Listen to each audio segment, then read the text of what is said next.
ASMR Sports here. Today we have something that I've been looking forward to. I'm going to be eating some dried strawberries that I got from Target. And they look like this, much less appealing than on the cover of the package, but these are pretty tasty.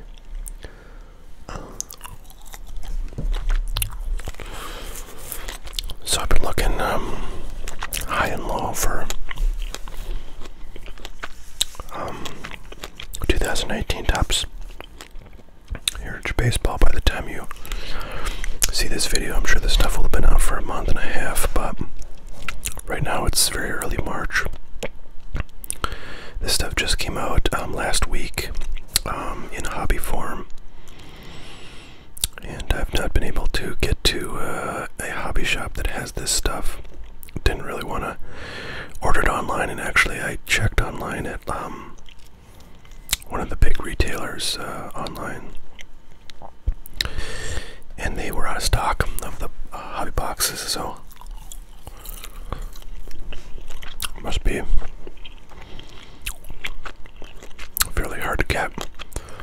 I'm not entirely sure why. I know a lot of people love Topps Heritage, and I'm always excited to see it, every year, but there's honestly like not a single good rookie, not a single valuable rookie, I should say, in here. Like, I think Kyle Tucker is honestly the only rookie that has a chance of making a splash in the 2019 season, in this 2018 product. So last year, when 2018 Heritage Baseball came out, there was a Shohei Ohtani rookie card that you could get in there, and it was a huge deal because it was his first MLB uniform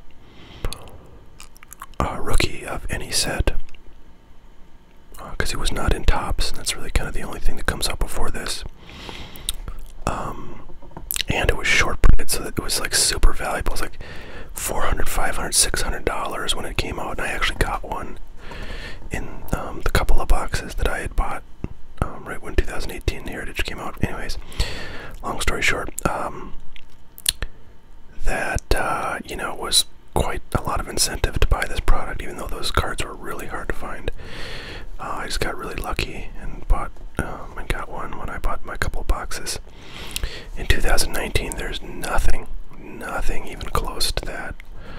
I mean, you can get autographs, of course, and you can get autographs of Mike Trout and other major players, probably Aaron Judge, but those are very slim odds. The hobby boxes of this product guarantee one autograph or memorabilia card per hobby box. So what that means is that you are 100% guaranteed to get a memorabilia card and not an autograph. That's kind of a joke, even though in my experience, I would say that your odds of getting an autograph card out of a Topps product that has a guaranteed auto or memorabilia card are about 1 in 10, if that. I actually don't think I've ever gotten an autograph card out of a hobby product that has guaranteed either an autograph or memorabilia card from Topps. I mean, they really should stop saying that shit, but whatever. So these are retail prices. So, okay, long story short, I was at Target. I had actually checked a couple of Targets before, and they did not have any of this stuff. And I was there tonight, and they finally did have. They had just these hanger boxes, and then they had these hanger packs. And I bought 3 hanger boxes and 4 hanger packs. So we're not going to get any autographs, most likely, out of any of this stuff. I think I'm just going to open the boxes, the hanger boxes tonight. But anyways, I just am curious to see kind of some of the cards, what they look like. And then for those of you who don't collect baseball or don't collect cards, Topps Heritage is a product that comes out every year. And it's designed like one of the past Topps baseball card set designs. So this year it's the 1970 Topps design, which is this gray border. Last year was the 1969. Before that it was 1968. Blah blah blah. So they are going in order. Lee Thomas, he's a pretty good player. Was a rookie last year. Robbie Ray. So another thing, so a lot of people are like really big fans of Heritage. They like it a lot. It has sort of a following, if you will, in the sports card industry, and you know, it has autographs that are called Real One autographs, and most of the photographs are these sort of like posed photographs of players, oftentimes in spring training. But there are many variations in Heritage. A lot of them are action variations that would show the player, you know, in an action situation. Wow, it's crazy how many of these are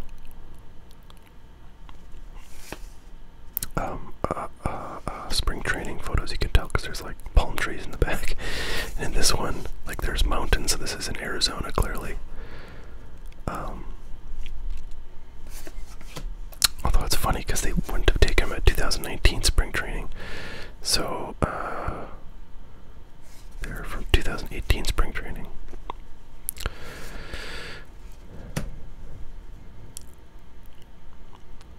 I guess they just do that because they couldn't get these, you know, posed photos.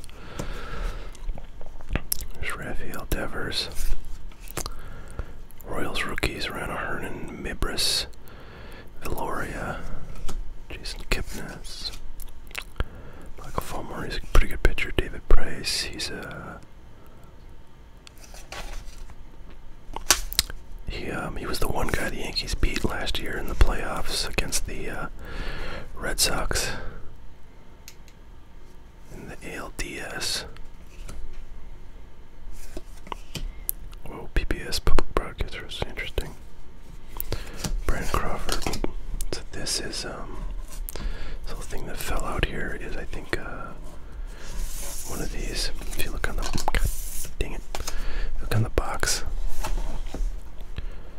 It says at the top here, look for Target exclusive Topps baseball candy lids. That's what these appear to be. I'm not entirely sure what the story is, but there's Altuve, good player. There's Jose Abreu, All-Star, and this is also the design of the 1970 All-Star cards. Zach Wheeler. Oh, here's interesting. A 3-player. A rookie card, Paul Fry, Cedric Mullins, and Austin Wynns. Alex Wood. There's Dylan Betances. He's a very tall relief pitcher for the Yankees that has been their kind of setup guy for quite a few years, and he is up for free agency after this year, and so people have been sort of predicting that the Yankees would offer him a deal to get him on the team for the kind of medium term, long term. So far that hasn't happened. He's kind of an interesting character. I shouldn't say character, but interesting player. You know, he's so he's super tall, throws super hard. 97, 98, 99. And he can be very, and has been very dominant sometimes, but sometimes he just sort of loses it, and you know, kind of can't find the strike zone, and that's become less common, but he still has periods where he does that, and it just kind of mind-boggling. But if he were like always as good as he can be, boy, he would be super valuable. You know, probably would be closer material, but he's been doing setup so long. I think he's really used that role. And they actually have used him as a closer for a few games. They did that when one of their closers was injured a few years ago. The Yankees this year, I'm going to tell you more about the Yankees than you ever want to know. The Yankees this year have probably one of the best bullpens in baseball, like in all time. If you're not a Yankees fan, you might argue with me about that, and that's fine. I don't necessarily think that myself, but people have been saying that. Talk a little bit about Aaron Hicks too, but anyways, so they have Zach Britton, who was a closer and a very good closer for the Orioles for a number of years. They've signed him, but he's not even going to be a closer because they have Aroldis Chapman, who's one of the best closers in baseball right now. Although, boy, at the end of last year, he kind of got shaky, and I don't know if people don't remember that or what, but I was like, man, this guy is awful. He couldn't find the zone for a few games, and it was pretty dicey. But anyways, he was mostly had a good year. So he had Aroldis Chapman, and they picked up. Oh boy, I forgot his name. But this guy from what's it, the Rockies, I think. Man, I can't believe I forgot his name. But anyways, they picked up a really good guy who probably was a closer material. But he won't be a closer because of Chapman. And then they have Chad Green, who's a really good young pitcher, could be very dominant. Then probably one or two other guys that are still sort of being sorted out. But anyways, so they had, and then they have Dylan Betances, who is sort of an elite level closer. So they have like a ton of guys, and if Chapman gets injured, I mean they have closers galore, really. But yeah, it's pretty crazy. If they can get to like the 6th inning in any game, they can pretty much almost guarantee the victory. Anyway, so Aaron Hicks, they just signed him to like I think a 7-year deal or something for $10 million a year. He's a outfielder, center fielder, and Brett Gardner is their kind of long-time center fielder, but he's been playing left field the last year or two. And Hicks has been playing center, but Brett Gardner is probably gonna retire after this year or next, maybe, I think. So I think he signed a 1-year deal for this year. Brett Gardner did, but he's getting pretty old. Still a pretty good player, but they've got so many outfielders right now. They've got Jacoby Ellsbury coming back from an injury, who should be ready to go. They've got Clint Frazier, who's a really highly touted young player that has been injured for quite some time with concussion-like syndrome, but he's back, ready to play this year. And they have Aaron Hicks, and they have Brett Gardner, and then on the right side of the infield they got Aaron Judge and Mike Stanton, 2 MVP caliber players, who can't play right field at the same time. So one of them, probably Stanton, is gonna need to play some left field, and they're both gonna DH. Anyways, I apologize if you're not a Yankees fan. I'm just a big Yankees fan, so they are the ones that I know the most about. I follow them quite closely. I'm watching spring training games. By the time you see this, the season will have started. Anyways, the Yankees have, I think, a very good team this year.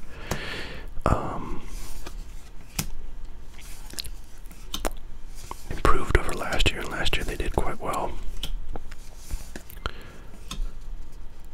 Tragedy strikes Marshall football team. It's one of those candy lids. Max Scherzer. So yeah, I just like to see. I will tell you though, I feel like gosh, it's like you get almost no stars in this product, this heritage product. I mean, all these guys are like, Dansby Swanson's pretty good. Okay, alright, we got a Bryce Harper All-Star, so that's pretty good. But like, I feel like I don't know, 9 out of 10 or even worse odds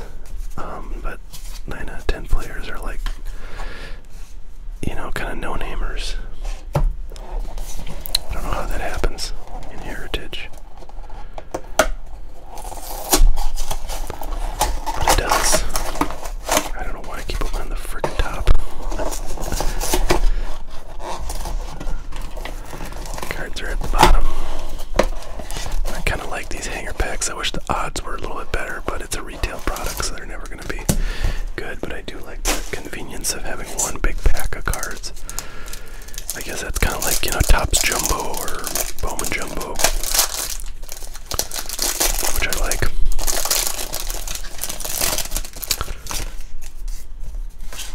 Alright, well, here we go. Our last chance to get something sweet. Zach Eflin, Russ Martin, former Yankee. Mike Moustakas, former Royal.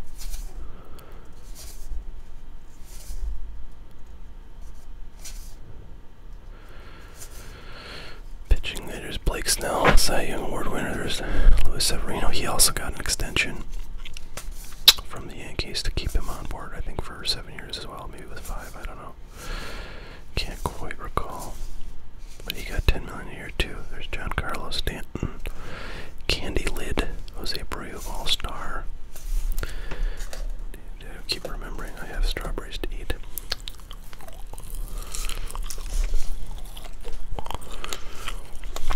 That's that same Orioles rookie card I got.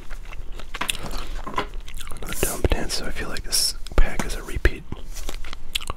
Yeah, because I got a Schwarber too. I don't remember these other guys, but I probably got them. Well, there's Manny Machado, man of the hour. So it was recently announced, maybe last week I think, that he would sign with the, I think it was an 8-year deal with the, no, it was a 10-year deal with the Padres, who have, you know, they've been really struggling lately.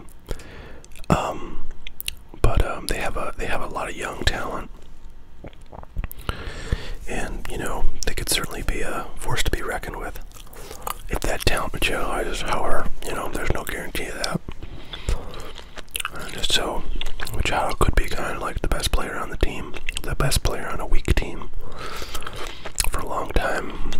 So we'll find out.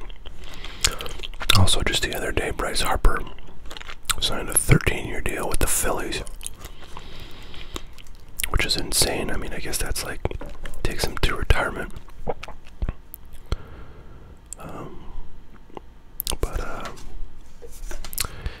Yeah, I'm very glad the Yankees did not sign either of those guys at the contracts that they got, because those are really hard. And as I've opined many times before, I feel like the odds of one of those working out are very, very low. I don't think I've ever seen a long-term deal like that work out, you know, towards the second half of the deal. So you're really hoping that, I think you can win a few World Series in the front half of it. And if you don't, then you got some trouble coming. When you're paying some guy like $35 million a year, and he was hitting like 260 and 20 home runs, and you're trying to build a team around that. Maybe that won't happen, and maybe Bryce Harper will be a MVP caliber player for the next 10 years, but the odds are against it. Everybody seems to decline, whether it's A-Rod, you know, Albert Pujols, Jose Canseco, whatever. It's really hard to be an elite caliber player for that long.